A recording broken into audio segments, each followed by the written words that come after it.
Welcome, everybody. I am so excited today to have Andrew Taylor. You might have heard of him, SpudFit King, with us today. And I'm going to introduce Andrew and explain to you why I was so excited to have him on my Meet the Expert series. So back in 2016, Andrew went cold turkey on all food except potatoes. He lost an enormous amount of weight, but gained an enormous amount of insight into his behaviour around food. At his heaviest, Andrew was 151.7 kilos. But as Andrew would tell you, it wasn't about the weight loss. It was about learning about his food addiction. And that was actually the icing on the cake. Now, having struggled with bulimia myself in my youth, I totally get food addiction. And it was this aspect that drew me to purchase the SpudFit Challenge and watch it all the way through. And no, I haven't done the SpudFit Challenge yet, but I am not against experiments. I absolutely love them. Yeah, we might talk about that later. And so I just absolutely had to interview you. Mind you, if I had known how famous Andrew was, I might not have had the courage to reach out and say, oh, can I please interview you?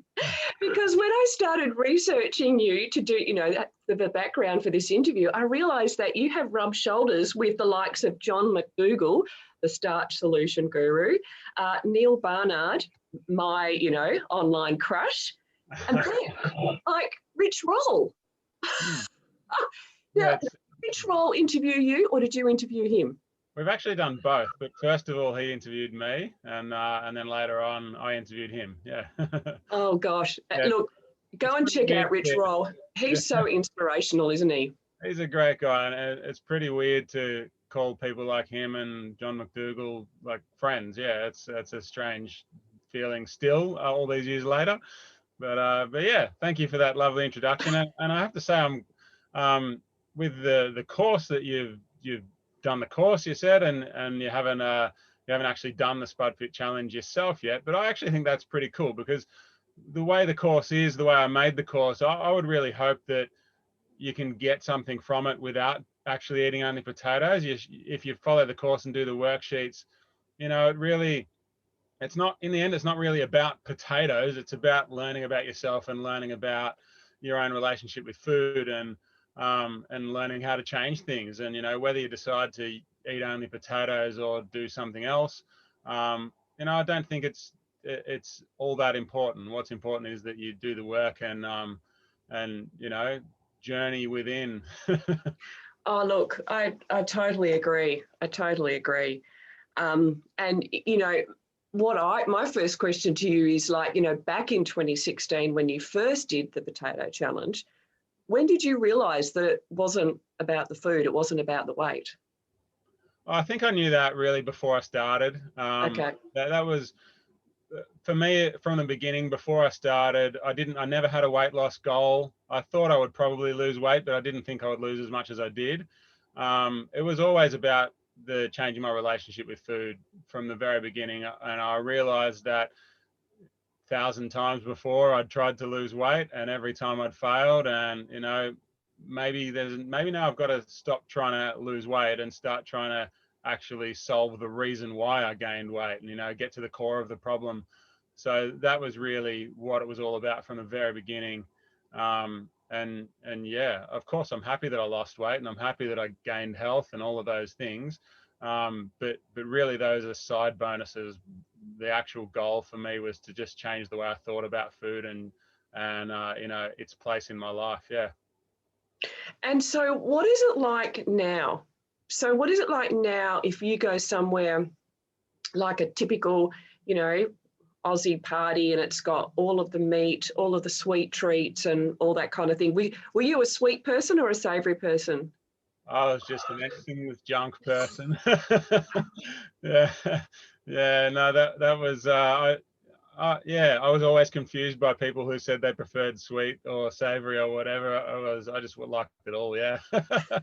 But yeah, things are different for me now, for sure. I wouldn't say that I never get cravings or that I never have to, do battle with food or anything like that, but it's much easier, it's just much more simple and straightforward for me. A good example is I don't know how well you know Melbourne, but I live about a 5-minute walk from Ackland Street in St Kilda.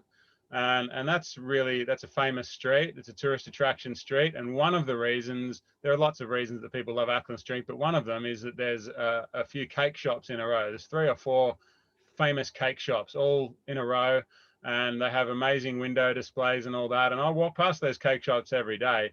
And, you know, before I didn't really walk past them because I would actually go in and get a cake. but, Yeah. but these days I walk past them. I haven't been in and bought a cake since 2015. So that's 6 years ago now, getting close to that. So yeah, and most days when I walk past, I just walk past and it's no big deal. And, you know, I don't even really think about it. But occasionally I'll walk past and I'll get that feeling that, you know, or that thought that, oh, one of those cakes looks nice. And in the past, that thought would have, if I didn't actually go in and get the cake straight away, then that thought would have been in the back of my mind playing around for, you know, the rest of the day or even a couple more days until I eventually gave in and went and got, you know, 4 cakes. So that was the way that worked. But these days, you know, I don't really do battle with those thoughts anymore. It doesn't sit around in the back of my mind anymore. So if I walk past the shop and I notice a cake and I think, wow, that looks delicious. Well, you know, within seconds, my next thought is, it doesn't, you know, yeah, it looks delicious, but it also looks like misery. You know, it looks like a return to that former life that I really hated. And, you know, it looks like depression and anxiety and weight gain, and that, you know, it looks like all of those things. And then, you know, so that little mini battle lasts a matter of seconds where it used to last days, you know. So that's what it is. Yeah, that's a great turnaround. Yeah night and day. Yeah. So in the early days, like back in those first couple of months, how did you deal with that? How did you deal with the cravings? I want to eat. You know, did you have, you know, a process that you knew you were going to go through, or did it just evolve? Yeah, it evolved. I had no idea how I was going to do it. Honestly, I thought eating only potatoes for a year would be pretty much impossible. I didn't think I was capable of doing it. But there was just something in me that meant that I wanted to give it a try. And yeah, I guess a big part of that was that I just didn't know what else to do. You know, I'd tried everything and well, you know, I might as well try this thing that I came up with. And yeah, it's probably not going to work, but let's just find out, you know.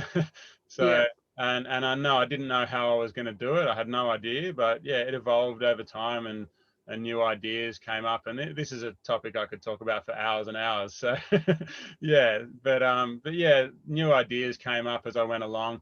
One thing that I did know from before I started was that if I, in the past, when I'd done well on diets, one thing that was a common thing that tripped me up was that if I was out and about running errands or whatever, I was, you know, out for a day somewhere, and I got hungry. If I didn't have food with me, then I would just eat the nearest thing, you know, whatever that was. Like, oh, you know, there's a donut. I better eat that because I'm hungry. And it was sort of, that was my justification for it. You know, when we make poor decisions, we always have some sort of justification for the decision. Some sort of internal conversation happens and we say, you know, yeah, it's okay to eat that donut because I'm hungry and I can't be hungry, you know, so I've got to eat the donut. So I knew that about myself at least. And so before I started, I had a rule that no matter where I was or what I was doing, I would always have potatoes with me, always. And then that way, you know, when that conversation comes up, you know, oh, I was hungry, so I had to eat, you know, McDonald's large fries. Well, actually, no. If it's really about hunger, then the solution is in my backpack. I've got a box of potatoes. So, you know, if a plain cold boiled potato is not going to solve the problem, then hunger's not the problem. Let's figure out something else. And so that became a very useful thing. And then, yeah, that was really the only strategy I had from the beginning. And I learned lots of other things along the way that I came up with. Yeah. I love that strategy because that's one of the strategies that I use with my clients is basically that setting yourself up for success. Yeah. You always need to be always need to plan in advance what you're going to be eating. And especially, you know, when you're traveling, when you're going, you know, to someone's house, yeah, always have a backup so that Yeah. you're never left in that situation of not having anything to eat and then the poor choices.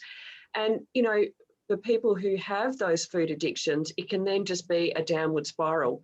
You know, you've had McDonald's for lunch and therefore, you know, and all those, you know, I think for me, I was actually excited when we learned, you know, I don't know, maybe 10 years ago that sugar was addictive because, you know, it actually meant that you're not weak-willed, you don't lack discipline, you're addicted. And so, you know, when we have an addiction with something, we can, you know, just stop having it. Like, you know, when I gave up drinking alcohol back in 2015, I seriously didn't know how you did life without alcohol. And, Yeah. you know, so it was huge. And I remember having very similar strategies, you know, that you've talked about. And I, you know, had way outs. And I remember one of the biggest breakthroughs for me was about 6 months into that journey. And I went to a big function. It didn't bother me not drinking. But then when the formalities were over and the band started, I'd never danced sober. I was 50. The year I gave up drinking alcohol, I was 50, you know, so it's like 6 years ago. And I thought, well, girlfriend, you either get up, dance, or you just sit, you know, be a little wallflower for the rest of your life. And look it up. You should have seen me dancing, this big, you know, smile on my face because no one cared. No one was looking at me. They were too drunk. I can remember a similar occasion for myself for the first time I danced sober as well, and it was great fun. Yeah, I was very awkward about it, but yeah, it didn't take long for me to realize, oh, nobody cares. It's all just fun, and yeah, I can relate. So it was doing the SpudFit challenge. Did that coincide with giving up alcohol as well? No, I wanted to, you know, I wanted to just have one focus. I wanted it to be as simple as possible and just have one focus. I figured that, eating only potatoes would be hard enough without also giving up alcohol at the same time. I didn't want to, you Okay. know, I'm not saying that you should continue drinking alcohol. You know, we're better off without it for sure. But from my own point of view, and the way I advise people as well, I just think we should just take things one thing at a time. And Yep. and from my own logic, I thought, you know, when I get to the point where drinking alcohol is the worst thing I'm doing for my health, then I'll focus on that. But Mm. yeah, to start with, it was all about the food. I wanted to keep it very simple and a very narrow focus, and yeah, so that's the way I did it. Yeah. Yeah. And I think too, you know, I've, you know, read, you know, people can still have a coffee or a cup of tea. And, you know, often that's one of the biggest things that women will say to me, you know, please don't make me give up my coffee, you know.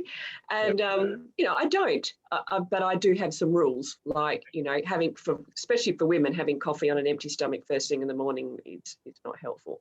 Yeah. That's my side of things. Yeah, no, I agree. I say the same about coffee. Yeah, if you want to keep drinking coffee, I'll say don't have it with dairy milk. Have some plant-based milk with it, and you know, probably better to have it separate from meals so it doesn't interfere with absorbing other nutrients and things like that. But you know, in the same way, when you get to the point where coffee is the worst thing you're doing for your health, then first of all, that you're doing extremely well if you do get to that point. Yeah. And Yeah. then second, you know, if you want to deal with it, that's the time to deal with it, in my opinion. Yeah, it's Yeah. hard to Yeah. do everything at once. Give up Oh, unhealthy food, give up alcohol, give up smoking, give up coffee, give it up all at the same time. You know, some people can do it for sure, but you know, I tend to think that it might be easier just to tackle them one thing at a time. yeah. I agree. I agree. Now, as a dietitian, how did you monitor your health that year? So I had blood tests and full medical checkup every 3 months. So I had one at the start and then every 3 months and at the end. So that's 5 altogether. And yeah, apart from that, just at home on my own, I monitored my weight and that's it. And then every 3 months I saw my doctor and yeah, everything just got better throughout the year.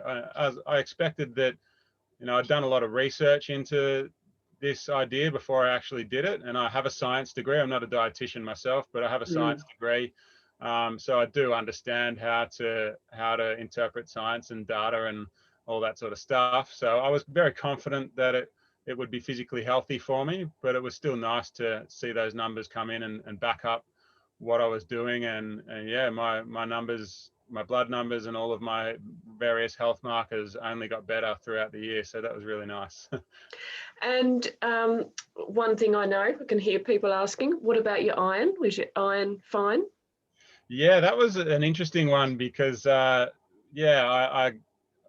when you go viral like I did all around the world, you get experts having all sorts of opinions on what I was doing, and yeah, iron deficiency was one of the things that came up, and the reason that's so interesting is because I can't remember the exact number, but I think it was around 400% of my daily iron requirements was coming from potatoes, so there was no danger of iron. And at one of my blood tests, my doctor told me, I can't remember exactly what the numbers were, but my doctor told me that if I was a cyclist at the Tour de France, I was just below the threshold where they would start thinking, oh, there's something going on, this guy's blood doping, or maybe we should test him for something. I was just below that threshold. So my iron levels were pretty good. Yeah. Wow. And look, I have heard that many times where people's iron, they struggle with iron deficiency, and then they start a plant-based journey and their iron levels actually improve. That's really, it's very interesting. Very interesting. I actually said that, I did a talk at a farming agriculture expo.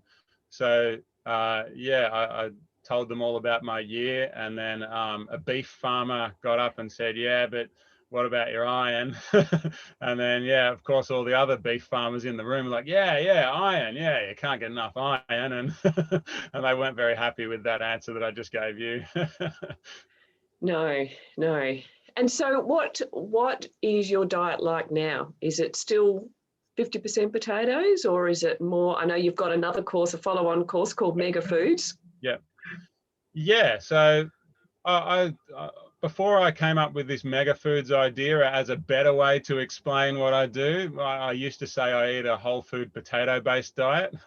So for your listeners who are maybe a little bit more educated in what a whole food plant-based diet is, that might make sense to those people. But I'm trying to also reach an audience that doesn't really know. So I sort of started this whole new thing of the Mega Foods plan, and then I can explain that in a more simple sort of way. But I think probably the majority of my calories come from potatoes, but not all anymore.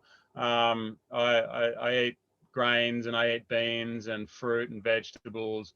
But I still do eat a lot of potatoes and a lot of sweet potatoes. And I try to keep it really simple, and I focus on those, the higher carbohydrate foods, and especially the higher water content foods.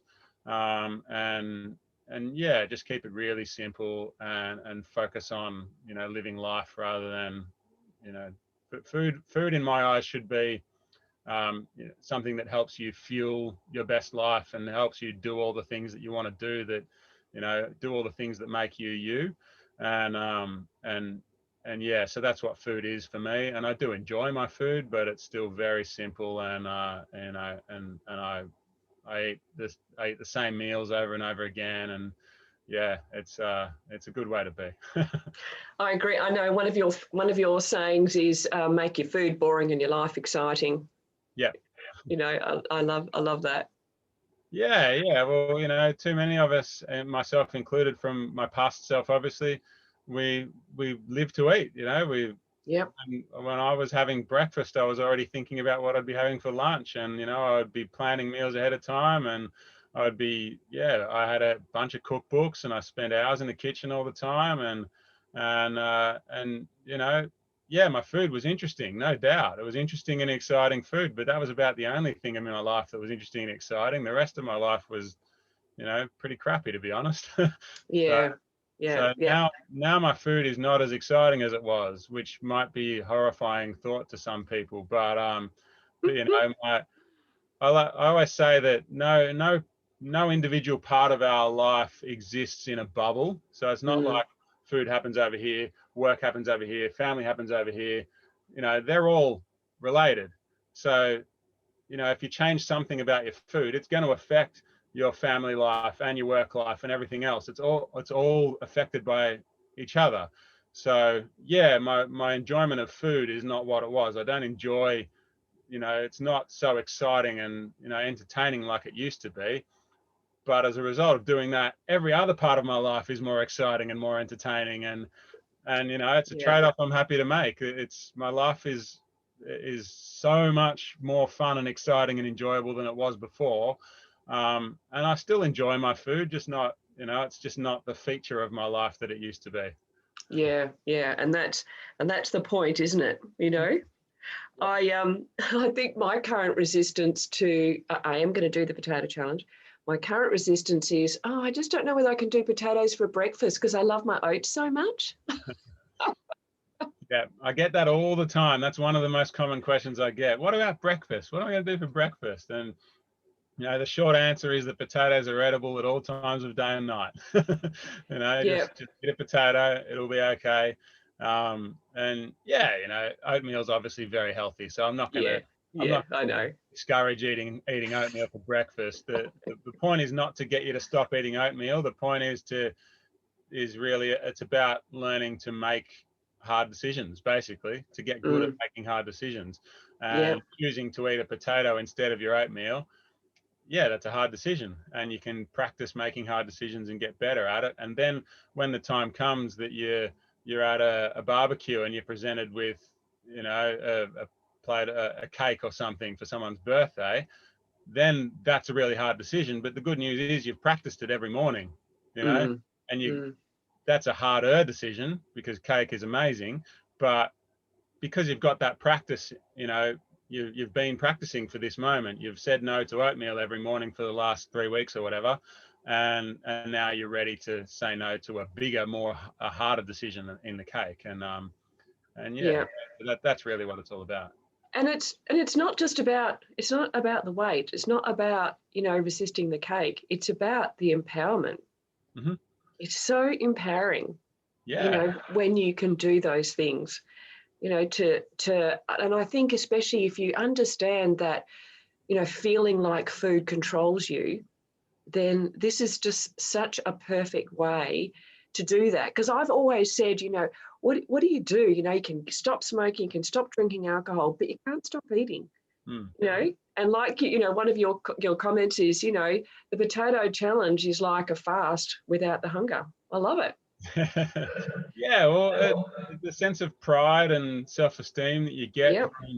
from making hard decisions, like I said, when your actions align with your personal values and what you want from life, then Mm-hmm. you start building pride and self-esteem, and you can look at yourself in the mirror every day and go, yes, I acted in a way that is taking me closer to becoming the person I want to be, and that's a good feeling, And when you get home from that party and you put your head on the pillow knowing that you didn't have the cake for the first time in however many years, it's not like you're running around high-fiving everybody, like cheering and punching the air and all that, but there just is that, that little inner glow that, there's a little spark in you that Yeah. goes, yeah, I'm glad I did that. Yeah.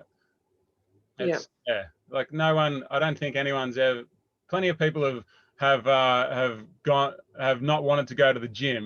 Plenty of people have woken up in the morning and wanted to hit the alarm and not get up and go to the gym, but nobody has ever finished at the gym and gone, geez, I wish I didn't do that. You're always glad you did it, always. Always. And it's the Yeah. same with cake. Most people would rather eat the cake. Nobody wants to say no to the cake. But once you get home from the party and you didn't eat the cake and you had your salad and potatoes instead, you feel good about it. And Absolutely. Yeah.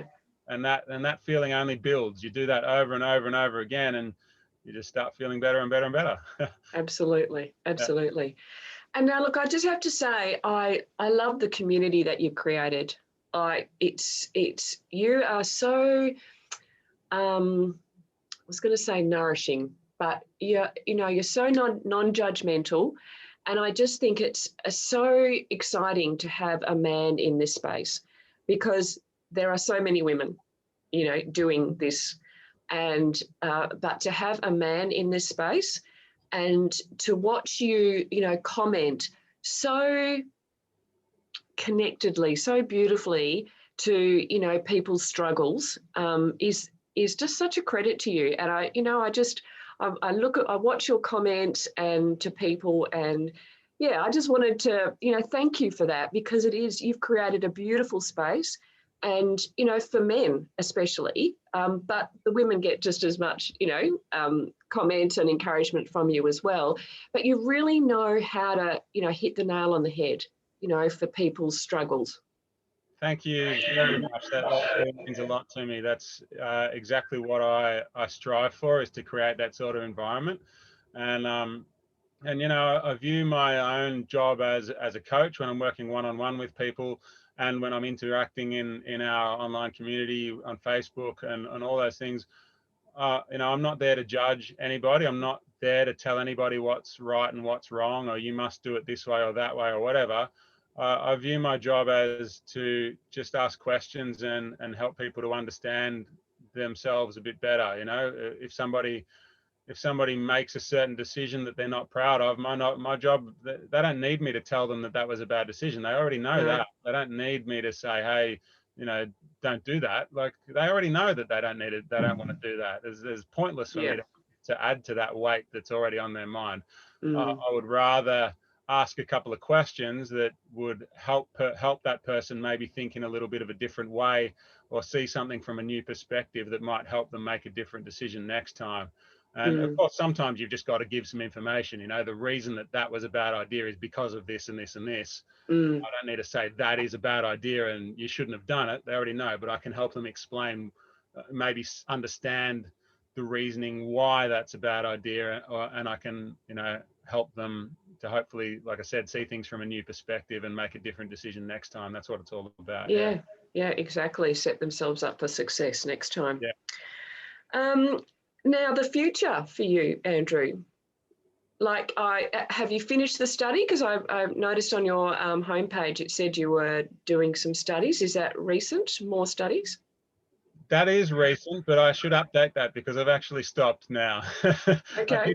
I did go back to university to study to be a doctor, a medical doctor, and I did enjoy the study, and I actually did really, really well. I got straight HDs for it, for my first year, so that was pretty good. I was proud of that. But the more I went along in my study, which was only a year, the more I thought that, you know, I think I can have a bigger impact on people's health and on, you know, changing the way people think about food and see food, and, you know, just people getting their health back. I think I can have a bigger impact on that just by doing Spud Fit, you know. And so yeah, that's my focus now. I've doubled down and refocused on doing a really good job with Spud Fit. And, you know, the medical degree is still there for me. I can go back to it. I've only deferred, so yeah, I can go back to it if I feel like I want to. But at the moment, yeah, it's sort of just that year cemented in me that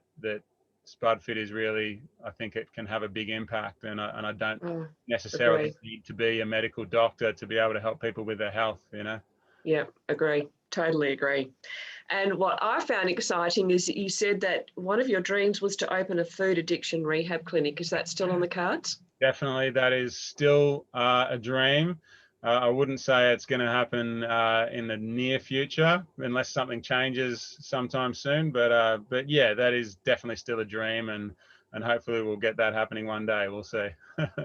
I think that would be so exciting to have something like that in Australia, because there are lots of those sorts of clinics like True North over in America, which I know are fasting, but, you know, to have something where you could go and just even for a week, you know, eat potatoes and give you a kickstart and have all of that education and information would just be amazing. Yeah, I'd love to be able to do that and get hands-on with people and really, you know, there's something to be said about sitting in the same room with people and sharing a meal together. And, you know, it's doing all this at the moment. Everything I do is online, and it's great. You know, talking with people just like you and I are now, that's great. And we definitely make a big impact in that way. But you know, there's nothing like being in the same room with people and sharing an experience with a group all at the same time. So yeah, that is still a goal to get sort of facility like that happening. Agree. There's so much power in that when you meet in people, in person. I know I've, had a desire to run retreats, and I did try at the beginning of the year, and yeah, COVID. But anyway. And now's not the time. I tried one a few years ago too, and yeah, it didn't work out the way I wanted it to. It didn't end up happening, but yeah, I still think that that's something that I really want to do. And there's when you're in person with people, it's just there's you can say something with a hug that you can't say with words. Yeah, yeah. Agree. I love it. I'm in a very unique position where I do have my online business, but I also get to work 3 days a week in a women's health clinic. And, so that's, yeah, it's great because I get that one-on-one as well. And it is, there's a different connection when you're in person with people. Yeah. Great. Well, thank you so much, Andrew.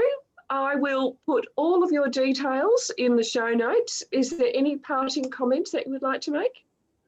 I just think everyone just needs to keep it simple. That would be my parting words of advice, is that in any health space you look at, there's 101 different things that you got to do in order to get your health in order. And I really just think just let go of it all and just keep it simple. Just eat plants, eat potatoes if you want to do only potatoes. But other than that, just eat plants and everything's going to be fine. Absolutely. There is so much power in an experiment. Just even, when people give up coffee for a month or give up, dairy for a month, and they just find out, oh gosh, that was why I wasn't sleeping. That was why I felt anxious, or I had that headache, or I had that bloating every day. Yeah. Making those connections. And then I think with the power of doing the SpudFit challenge is that you actually also get to work on your relationship with food and your emotions, which is so exciting. Yeah, it's really easy to get distracted in this, especially in health. It's really easy to get distracted and confused, and keep it simple. Yeah, I love that, because it's very confusing out there. Yeah. Thanks again, Andrew. All the best. And as I said, I'll put all your show notes below if people want to check you out and do the SpudFit challenge. No worries. And I answer all my emails. So yeah, just send me an email if you've got any questions and I'll get back to you, I promise. Awesome. Thanks so much, Andrew. No worries. Thank you very much for having me, and keep up your good work too. Thank you.